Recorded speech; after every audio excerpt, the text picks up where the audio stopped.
자에게 내가 하나님의 구원을 보이리라. 아멘.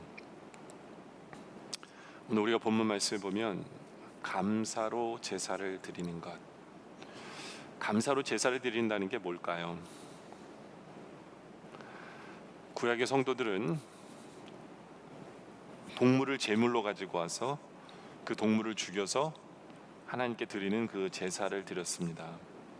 근데 그게 어떻게 하면 감사의 제사가 될까요? 룰도 정확한 룰을 따라야 되거든요. 하나님께서 특히 구약의 제사는 동물을 어떻게 잡고 어떻게 태우고 어느 부분은 태우고 어느 부분은 태우지 말고 어떤 거는 흔들고 어떤 건 들어서 하나님께 드리고 이런 수많은 그 디테일한 룰을 다 주셨거든요. 피는 어떻게 뽑고 근데 그 모든 절차를 행하면서 어떻게 하는 게 감사로 제사를 드리는 모습이었을까? 하나님이 원하시는 감사가 뭘까? 특히 오늘은 이 구약의 말씀들을 살펴보면서 감사로 예배를 드린다는 게 뭘까? 그것에 대해서 우리가 알기를 원합니다. 그래서 오늘 설교 제목이 구약에서 살펴본 감사의 모습이에요. 구약에서 살펴본 감사의 모습. 특별히 오늘 첫째로는 감사의 정의를 한번 보려고 하는데요. 특별히 시편 50편에서는 여러 가지 감사라는 단어가 쓸 수 있지만 히브리어로 특별히 이 시편 50편에서는 토다라는 단어로 감사를 표시하고 있어요. 근데 이 토다라는 단어가 야다라는 단어에서 나왔는데요. 야다라는 이 뜻이 뭐냐면 찬양하다, 고백하다라는 거예요. 찬양하다, 고백하다. 여러분들 우리 한국 남자들 중에 이런 분들 많죠. 사랑한다는 말을 굳이 말로 해야 알아? 이렇게 얘기하는 분들이 있는데 정답은 말로 해야 알아요. 그렇죠? 정답은 말로 해야 하는데 마찬가지로 하나님께 감사할 때도 우리의 감사를 하나님께 고백해야 되는 것이 제대로 된 감사예요. 마치 우리 옆에 주위 사람들에게도 고마운 게 있으면 우리의 입으로 감사합니다라고 고백할 때 그것이 진정한 감사가 됩니다. 그리고 이 감사의 정의가 찬양하다, 고백하다라는 말은 감사의 내용을 분명히 밝히라는 거예요. 그냥 땡큐가 아니라 왜 고마운지를 밝히는 것. 하나님께도 그렇고 이웃에게도 그렇고 디테일하게 왜 고마운지를 밝히는 것이 제대로 된 감사다라는 거예요. 우리가 미국에서 영어하다 보면 제일 의미 없이 하는 말이 이거죠. 누가 How are you? 그러면 우리는 한국에서 중학교 때부터 배운 영어대로 Fine, thank you라고 얘기하는데 거기에 나오는 그 땡큐가 제일 의미 없는 단어예요. 여러분들 진짜로 고맙습니까? 나에게 안녕하냐고 물어봐줘서 정말 이 사람 내가 고맙다. 그래서 땡큐 하십니까? 가장 의미 없는 땡큐예요. 내가 거기에 왜 땡큐가 들어간지도 몰라요. 그냥 영어에 그냥 법이니까 땡큐를 해야 되는 것 같아서 땡큐를 해요. 저는 그래서 한 번도 fine, thank you 안 해요. 그냥 fine 합니다. 몰라 이게 옳은지 그른지 모르지만 제 고집인지 모르지만 그리고 fine도 안 해요. 오케이 그러고 말아요. 뒤에 땡큐는 안 붙여요. 왜냐면 그 사람도 나한테 진심으로 그동안 잘 지내셨습니까? 물어본 게 아니거든요. 그건 지나가다 나한테 물어본 거예요. 내가 잘 지내든 못 지내든 지가 상관할 바 아니에요. 그냥 할 말 없으니까 인사로 그냥 하와이에 물어본 거거든요. 근데 뭘 내가 진짜로 감사하지도 않으면서 감사해. 그래서 저는 그냥 오케이. 그리고 전 물어보지도 않아요 그 사람한테. 근데 여러분들 의미 없는 감사를 우리는 너무 많이 하고 있는 것이 아닐까. 우리는 하나님께도 그러는 것 같아요. 매번 식기비도 할 때마다도 하나님 감사합니다라고 하지만 정말 매 끼니를 먹으면서 하나님 앞에 감사하는 그 감사가 그 진심이 있는지를 보시기 바래요. 왜냐하면 하나님은 여러분의 중심을 보시거든요. 그리고 하나님 앞에 감사를 찬양으로 드릴 때도 내가 드리는 그 찬양의 내용이 진심으로 감사하는 내용인지를 내 마음의 중심을 돌아봐야 된다라는 거죠. 여러분들 사람과 이야기할 때 아니면 어떤 행동에 대해서 반응할 때도 그냥 감사합니다가 아니라 나에게 친절을 베풀어 주셔서 감사합니다라고 얘기한다면 그 사람은 감사를 느껴요. 아, 이 사람이 왜 감사하는 건지 아는 거예요. 당신의 친절한 말에 의해서, 당신의 친절한 행동에 의해서. 예? 왜 감사한지가 내용이 들어갈 때 거기에 진심이 전달되는 거죠. 예. 만약에 여러분들이 옆에 분에게 감사합니다라는 인사를 지금 합시다라고 여러분들에게 제가 요구한다면 내가 왜 감사한지에 대한 얘기를 옆에 분에게 전달한다면 무슨 말을 했을 때 이 감사가 옆에 사람이 그래, 이 사람 정말 나에게 감사하고 있구나로 전달될까요? 그런 거 한번 생각해 보시기 바랍니다. 이 시간에. 예. 제가 시킬지 몰라요 지금. 한번 생각해 보세요. 감사라는 건 그냥 땡큐 그게 아니라 왜 감사한지, 그래서 감사합니다라고 얘기했을 때 옆에 사람이 듣고 아, 이 사람 정말 나에게 감사하고 있구나 라고 전달되어질 때 그것은 진정한 감사고, 우리 하나님 앞에서도 마찬가지예요. 하나님 앞에서 하나님 그냥 감사합니다가 아니라 무엇에 대한 감사인지를 하나하나 나열해서 하나님 이렇게 해서 감사합니다, 이래서 감사합니다, 이래서 감사합니다 했을 때 그 고백이 진정한 감사의 모습이 되어지고 하나님이 원하시는 감사의 모습이다 라는 거죠. 두 번째로 구약에서 우리에게 감사를 설명해 주는 부분이 화목제인데요, 화목제 안에서의 감사제예요. 여러분들 구약의 제사는요, 번제, 소제, 화목제, 속제제, 속건제 이렇게 5개의 제사 모습이 나와요. 이 5개의 제사의 모습 중에 감사라는 단어가 들어가는 제사는, 감사라는 단어가 직접적인 땡크라는 감사라는 단어가 들어가는 제사는 화목제 안에만 있어요. 화목제 안에. 물론 화목제 안에는 3가지 제사가 있습니다. 감사제, 서원제, 낙헌제. 이거는 자원제예요. 그러니까 화목제 안에도 3가지 제사 중에 하나가 감사제예요. 그렇기 때문에 이 구약에서 하나님께 드리는 제사 중에 유일한 감사가 들어가 있는 이 제사를 살펴보면 우리가 진정한 의미의, 하나님 원하시는 의미의 감사를 우리가 볼 수 있어요. 레위기서 7장 11절에 보니까 여호와께 드릴 화목 제물의 규례는 이러하니라. 만일 그것을 감사함으로 드리려면, 이거는 이제 감사제를 얘기하는 거죠.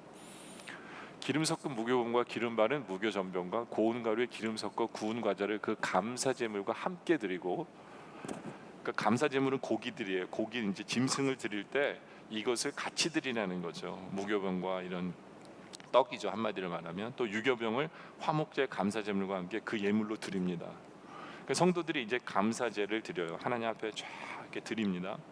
그러면 어떻게 하느냐, 14절에 그 전제 예물 중에 하나씩 여호와께 거제로 드리고. 그러니까 보통은요, 하나님 앞에 여러분들이 뭘 드리면 하나님 앞에 드려지는 것은 대부분 태워서 드려요. 태워서. 근데 이게 태워서 드려지면 없어져 버리잖아요. 그래서 하나님께서 우리에게 뭔가를 허락하시고 싶으면 태우라고 얘기를 안 하고 요제나 거제로 드려요. 거제라는 것은 이 하나님께 바쳐진 것을 이렇게 들어서 하나님께 바칩니다 하고 사람들이 나누는 거예요. 요제라는 것은 흔들어요. 하나님 이거 하나님께 바칩니다 하고 사람들이 나눠요. 근데 감사제에서는 하나님 앞에 바칩니다 하고 거제로 드리고 나서 어떻게 하냐면 그것을 화목제의 피를 뿌린 제사장에게 돌립니다. 그러니까 먼저 그 예배를 주관한, 그리고 그 성전 안에 있는 제사장들에게 화목제물을 와서 그러니까 드려진 것을 그들에게 나눠줍니다. 그들에게 나눠줘요. 그러니까 마치 우리 교회가 땡스기빙 날 여러분들이 이제 과일을 이렇게 드리면 그 드린 과일들이 어디로 가냐면 우리 교육자들한테 가거든요. 교육자들은 굉장히 성경적이에요. 그리고 레위기 7장 34절에 보면 이제 내가 이스라엘 자손의 화목제 중에서 그 흔든 가슴과 흔들었다는 거죠. 그러니까 소를 잡으면 소갈비를 태우지 아니하고 어떻게 하냐면 흔들어요. 아까 제가 흔드는 거 하나 하나님 드립니다 이렇게 흔들어요. 제가 옛날에 그 설명할 때 왜 이렇게 흔드는 게 아니라 이렇게 흔든다 그랬거든요. 하나님 거 내 거, 하나님 거 내 거, 이런 뜻이라고 얘기했는데 농담이 아니라 진짜예요. 하나님 드리지만 또 우리가 나눕니다. 해서 가슴을 흔들고 그리고 뒷다리를 가져다가 이 가슴과 뒷다리를 어떻게 하냐면 제사장과 그의 자손들에게 줍니다. 뭐 지금은 목회자겠죠. 그러니까 그 소를 잡으면 그 소의 소갈비와 뒷다리들을 그것은 제사장의 몫이 되어서 가장 좋은 그 소의 가장 좋은 부분을 제사장과 나누도록 되어 있어요. 물론 요즘 교회들은 목회자에게 너무 잘 대줘서 문제가 되지만 구약에서 이것을 강조하는 이유가 뭐냐면 신약에서의 대제사장 대신 예수님 앞에 우리는 감사의 제물을 드리라는 뜻이기도 합니다. 이것이. 그런데 이 감사제 중에서 눈여겨봐야 할 게 뭐냐면 15절, 제가 아까 설명을 안 했잖아요. 15절을 보게 되면 15절입니다. 감사함으로 드리는 화목제물의 고기는 드리는 그날에 먹을 것이요 조금이라도 이튿날 아침까지 두지 말 것이니라 라는 말씀이 있어요. 여러분들 하나님 앞에 감사제를 드리면 이제 소 한 마리를 만약에 어떤 사람이 소를 갖고 와서 잡았다고 생각해 보세요.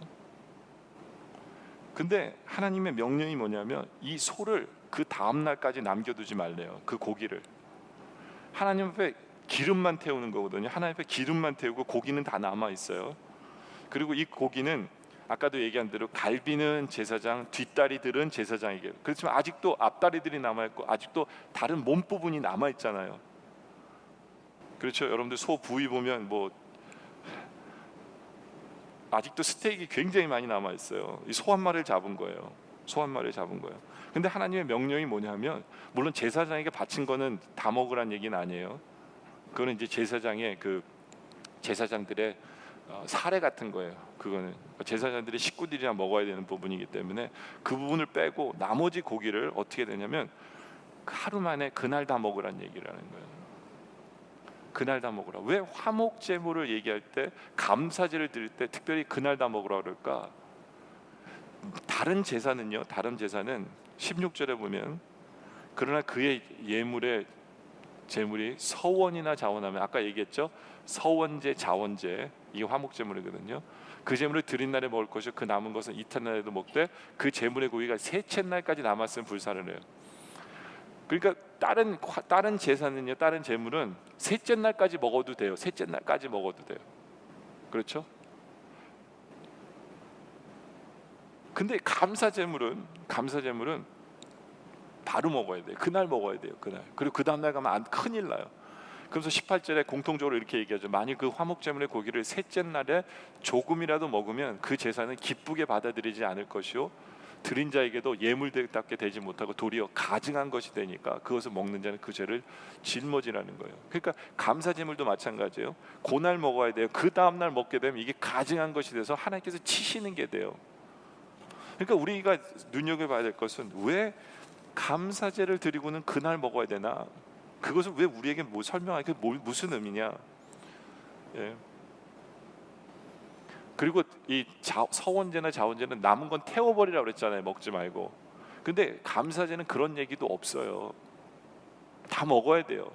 이게 무슨 얘기를 할까요? 여기에서 감사의 의미가 있어요. 그건 뭐냐면 하나님이 원하시는 감사는 뭐냐? 그 감사한 것을 가지고 이웃과 나누라는 거예요. 이웃과 나누라는 거예요.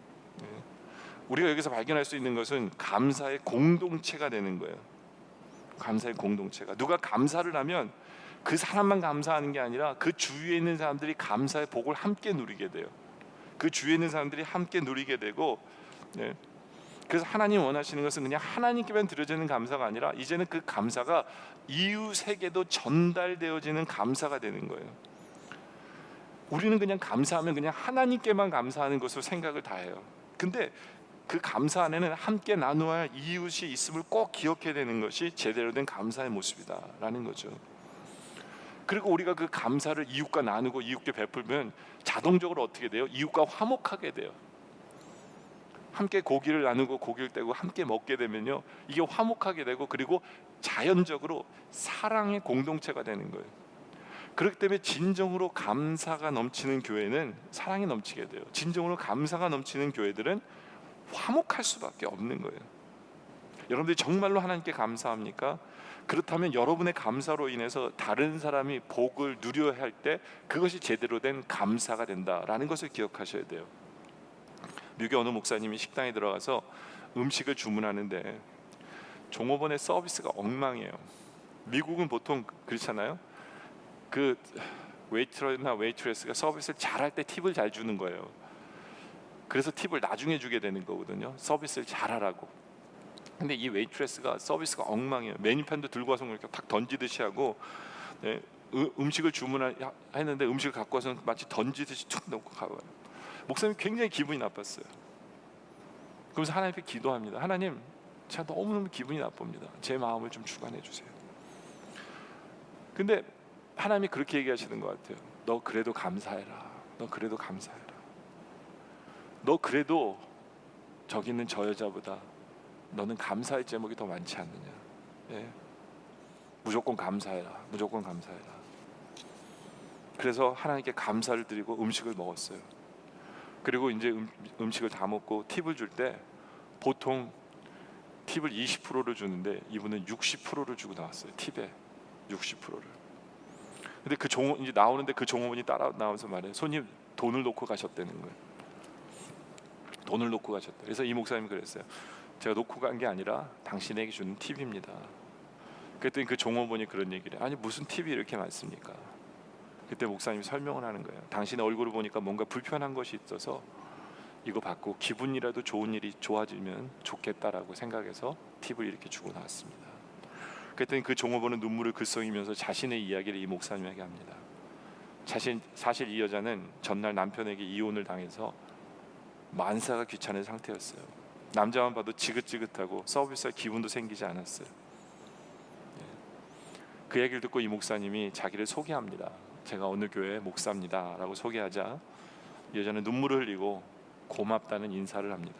그리고 그 목사님 교회에 나가서 이혼의 상처를 다 씻고 새 출발하게 됐다는 거예요. 여러분들, 우리의 감사는 우리만 행복하는 것으로 끝나는 게 아니에요. 나만 편안한 것으로 끝나는 게 아니라 다른 사람에게까지 복을 끼치는 것이 진정한 감사다라는 거죠. 그렇죠? 어느 한 가정의 아내가 남편을 전도하지 못해서 항상 죄책감을 가지고 있었어요.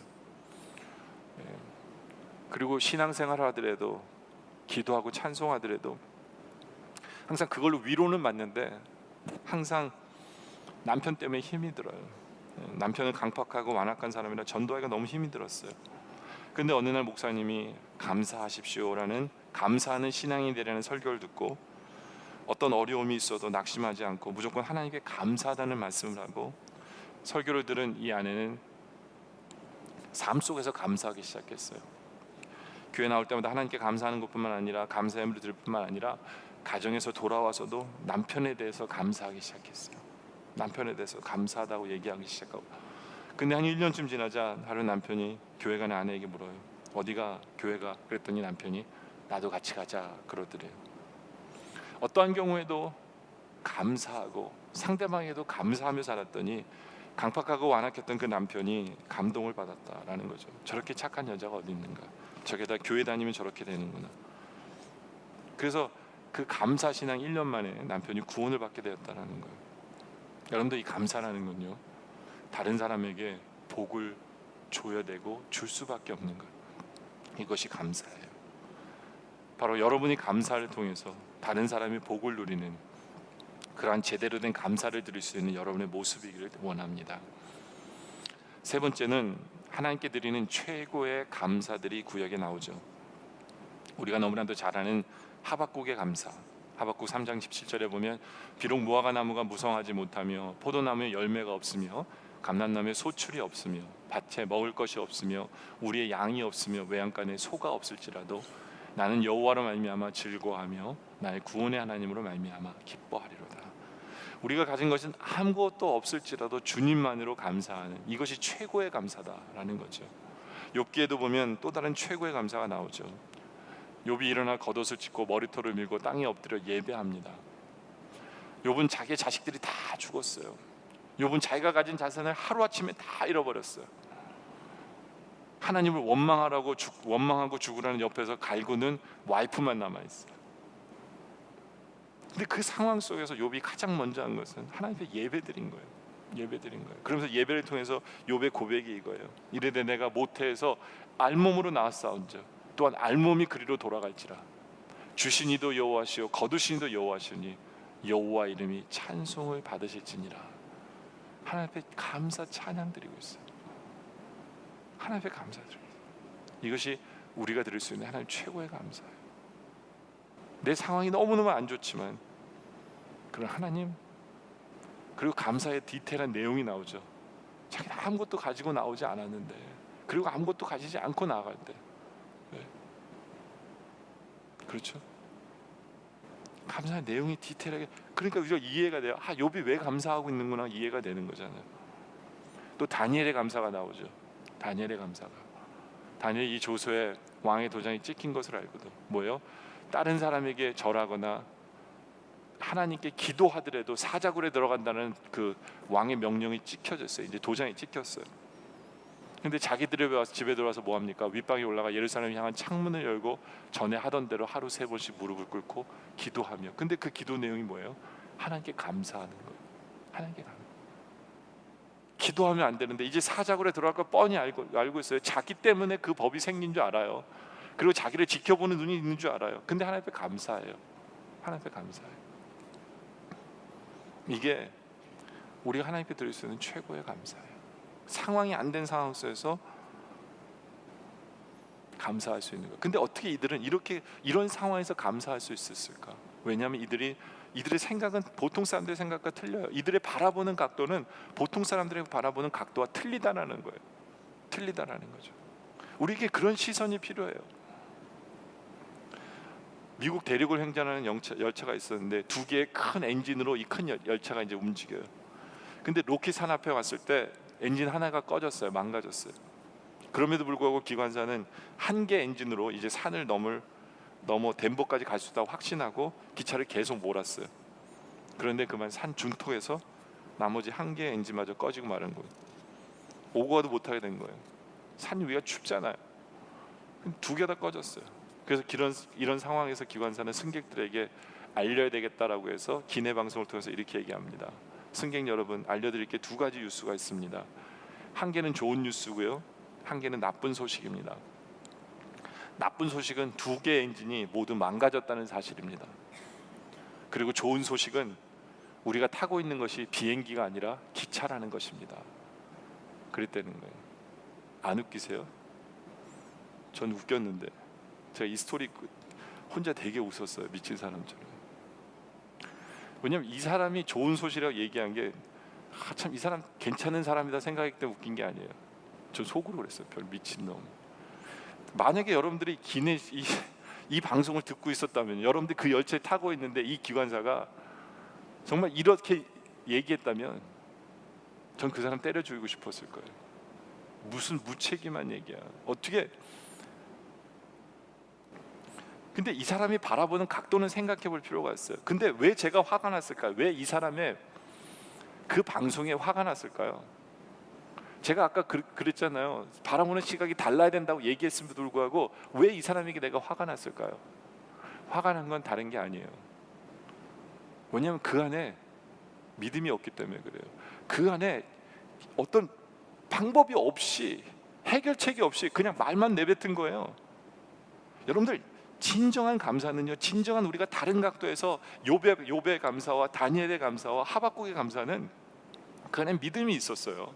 내가 아무것도 갖지 않을지라도 나에겐 하나님이 계시다는 거예요. 하나님을 향한, 내가 하나님을 아는 감사가 거기에 있었다라는 거예요. 믿음이라는 거예요. 믿음. 하나님을 알아보는, 하나님이 누구신지를 제대로 알고 내가 믿는 그 믿음 속에서 나온 그 감사예요. 그럴 때 사람들은 욕하지 않아요. 그럴 때 미친놈이라고 얘기 안 해요. 왜요? 거기는 믿음이 있기 때문에, 책임져 주실 하나님이 계시기 때문에 그 감사는 제대로 된 감사가 되는 거예요. 여러분들, 우리가 살아가는 인생길에서 좋은 소식도 있지만 나쁜 소식도 분명히 있어요. 그렇죠? 언제나 좋은 일만 있는 게 아니에요. 나쁜 일도 항상 우리 앞에 따라다녀요. 좋은 일과 나쁜 일, 행복과 불행, 밝은 날과 어두운 날 항상 공존해요. 이것이 인생이에요. 이것이 인생이에요. 그러나 우리가 그 과정 속에서 우리는 밝은 쪽을 바라보면서 그리고 감사하며 살아요. 근데 그 감사는 허황된 감사가 아니라는 거예요. 우리에게는 하나님이 계시기 때문에 믿음으로 감사하는 거예요. 이 감사를 원하시는 거예요. 이 감사가 최고의 감사가 되는 거예요. 시편 50편 7절에 보면 내 백성들아 들을지어다 내가 말하리라 이스라엘아 내가 내게 증언하리라 나는 하나님 곧 내 하나님이라. 오늘 본문이 감사에 대한 게 50절에 우리 50장에서 읽었잖아요. 근데 그 50장 나온 본문 중에 하나님이 그런 얘기하세요. 나는 하나님 곧 내 하나님이다 라고 얘기하세요. 이스라엘 백성이 그거 모를까요? 하나님 나의 하나님인 거 모를까요? 근데 왜 감사에 대한 얘기를 써놓는 이 시편에서 하나님께서 왜 나는 너의 하나님이다라는 얘기를 하셨을까요? 그 이유가 뭐냐면 이스라엘 백성들이 하나님이 나의 하나님이라는 것은 머리로는 아는데 자기 삶 속에서는 그것을 믿고 있지 않기 때문에 그래요. 하나님이 나의 하나님이신 것을 믿는다면 우리는 가장 안 좋은 상황 속에서도 감사할 수 있어요. 왜요? 하나님이 나의 하나님이시기 때문에 내 편이시고 나를 사랑하시는 하나님이시기 때문에 나에게 은혜를 베푸시는 하나님이시기 때문에 우리는 최고의 감사를 드릴 수 있는 거거든요. 근데 그걸 잃어버렸다는 얘기예요. 아니, 그래서 얘기하시는 거예요. 나 하나님이라고. 로버트 콥이라는 미국 목사님이 이런 조크로 말씀하신 적이 있어요. 절친한 여자친구들이 같은 날 교통사고로 천국에 갔대요.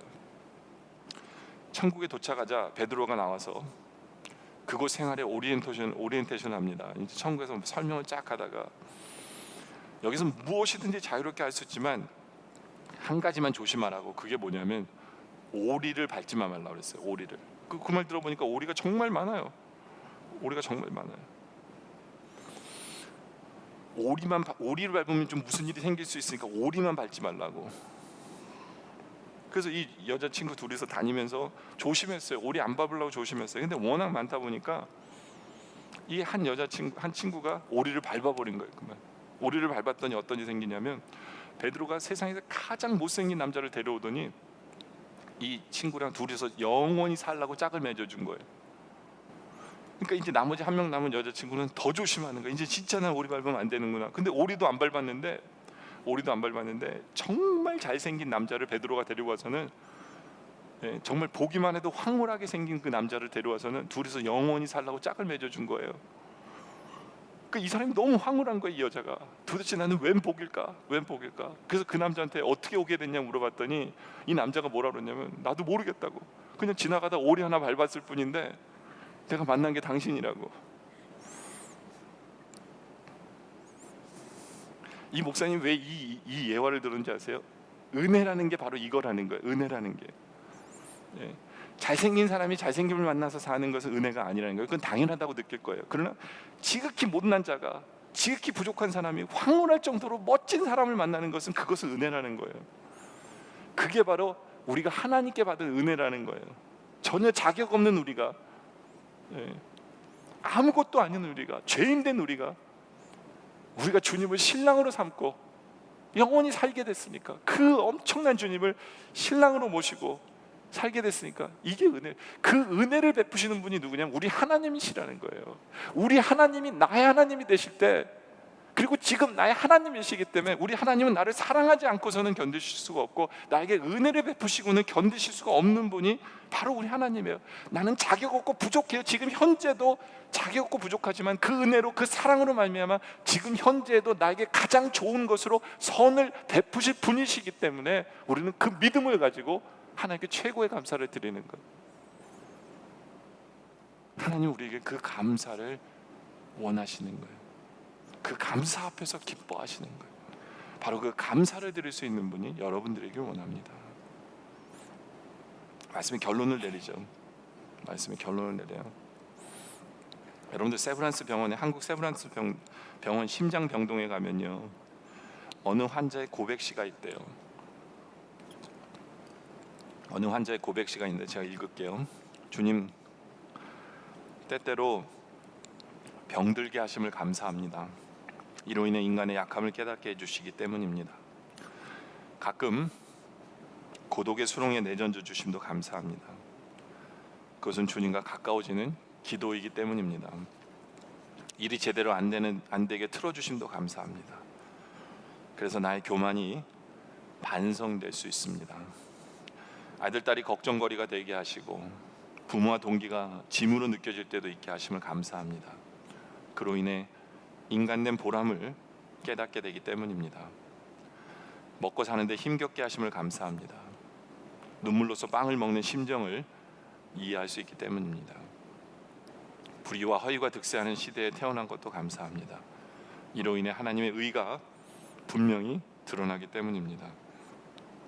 땀과 고생의 잔을 맛보게 하심을 감사합니다. 그래서 주님의 사랑을 진실로 깨닫기 때문입니다. 주님, 이 모든 일로 감사할 마음을 주심을 감사합니다. 이 모든 일로 하나님과 가까워지는 계기가 되기 때문입니다. 이것이 한국의 세브란스 병원 심장병동 앞에 있는데요, 심장 수술을 받으러 들어가는 사람들이 이 글을 읽고 위로를 얻고 힘을 얻고 수술을 받으러 가라고 합니다. 이 한 사람의 감사, 이 한 사람의 감사의 시가 다른 사람에게 복으로 전달된 거죠. 그렇죠? 저는 여러분들의 감사가 이제는 제대로 된 감사의 고백이 있기를 원해요. 왜 감사한지를 이야기할 수 있는 여러분들, 하나님께도 그렇고 이웃에게도 그렇고. 그래서 여러분들이 고백되는 그 감사로 인하여 다른 사람이 복을 누리는, 그게 선교적 교인이에요.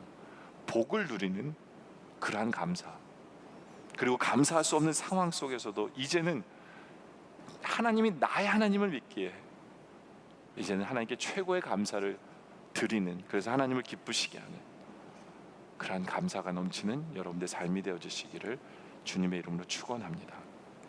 기도드리겠습니다.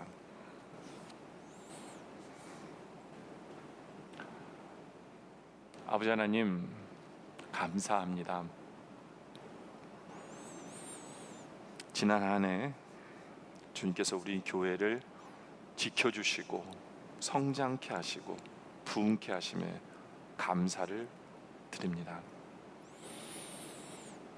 매 주일마다 말씀을 선포케 하심에 감사하고 또 그 말씀에 은혜 받는 성도들이 있음에 감사합니다. 물론 아버지 하나님, 우리의 삶 가운데 힘들고 어렵고 답답하고 안타까운 그러한 많은 일도 있었습니다. 그러나 이제부터 그러한 상황 속에서도 하나님이 나의 하나님이시기에 그 믿음으로 감사를 드리는 그런 삶을 살기를 원합니다. 우리의 감사로 말미암아 다른 사람이 복을 누리는 그러한 감사의 삶을 살기를 소원합니다. 아버지 하나님, 우리를 붙들어 주셔서 늘 감사가 넘치는 우리의 삶이 되어져 그 감사를 기뻐 받으시며 그 감사 속에서 역사하시는 주님이심을 나타내 보여 주시옵소서. 주님께 감사드리오며 예수님의 이름으로 간절히 기도드립니다. 아멘.